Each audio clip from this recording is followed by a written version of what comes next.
పాలకొల్లు టిడ్కో గృహ కాలనీ వాసుల రాకపోకలకు నరసాపురం ప్రధాన కాలువపై 2 కోట్ల రూపాయలతో తలపెట్టిన వంతెన నిర్మాణ పనులను మంత్రి నిమ్మల రామానాయుడు పరిశీలించారు. కాలువలు కట్టివేసిన తర్వాత మొదలైన ఈ పనులు శరవేగంగా జరుగుతున్నాయన్నారు. ఈ ప్రాంత మహిళలు కోరిన మీదట వంతెనతో పాటు రేవుల నిర్మాణాలు పూర్తి చేస్తున్నట్లు తెలియజేశారు.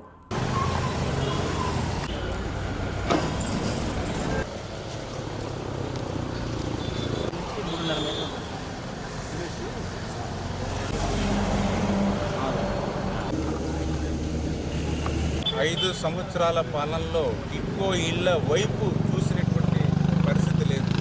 మళ్ళీ ఈరోజు కూటమి అధికారంలోకి వచ్చిన తర్వాత ఒక్కొక్క పని చక్కదిద్దుకుంటూ మిగిలినటువంటి ఆ 10%, 20%, 30% బ్యాలెన్స్ పనులన్నీ కూడా ఒక పక్కన ఇళ్లను పూర్తి చేసుకుంటూ మరొక పక్కన వాళ్ళ సౌకర్యార్థం ఏదైతే ఒక ఫుట్పాత్ బ్రిడ్జి నిర్మాణం చేసిస్తానని ఆ రోజు ఏదైతే నేను మాటిచ్చానో ఆ మాటను నిలుపుకుంటూ 2 కోట్ల రూపాయల నిధులు కేటాయించడమే కాదు, పనులను కూడా ప్రారంభించడమే కాదు, వేసవి కాలంలో కాలువ నీళ్లు వదిలే లోపల పూర్తి చేయాలని డే అండ్ నైట్ పనిచేస్తూ ఈ రకంగా ఫుట్పాత్ బ్రిడ్జి నిర్మాణం, అదేవిధంగా ఫుట్పాత్ బ్రిడ్జితో పాటుగా మరి ఇక్కడ వస్తున్నటువంటి ప్రయాణికులకు కూడా వాళ్ళకి విశ్రాంతి కూడా కావాలని చెప్పి ఒక బస్సు షెల్టర్ కూడా.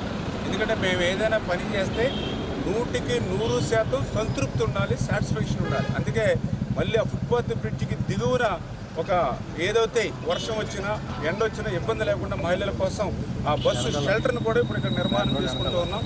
అదేవిధంగా మా టిడ్కో మహిళలు కూడా అడిగారు, కార్తీక మాసం వచ్చినప్పుడు మాకు చిన్న 2 రేవులు కావాలి, ఏదైనా అవసరార్థం నీళ్లు కావాలన్నా కూడా 2 రేవులు కావాలంటే 2 గేట్ల దగ్గర కూడా 2 రేవులు కూడా ఇవాళ పనులు ప్రారంభించాం. ఆ రేవులు కూడా ఏదో చేసేసాం అయిపోయిందని కాకుండా నీట్గా మంచి టైల్స్ వేసి పుష్కరాల్లో రేవులు ఎట్లా చేస్తామో ఆ మాదిరిగా రేవులు తయారు చేయండి అని చెప్పాం. ఖచ్చితంగా రేపు రాబోయే రోజుల్లో కూడా ఆ టిడ్కో ఇళ్లకు సంబంధించి ఇట్లా ఒక్కొక్క పని ఆర్థిక పరిస్థితులు సహకరించకపోయినా ఆ టిడ్కో మహిళలు ఆ పేదల మీద మాకున్నటువంటి చిత్తశుద్ధికి మరి నిదర్శనంగా ఒక్కొక్క పని కూడా కంప్లీట్ చేస్తామని చెప్పి మీ ద్వారా అందరూ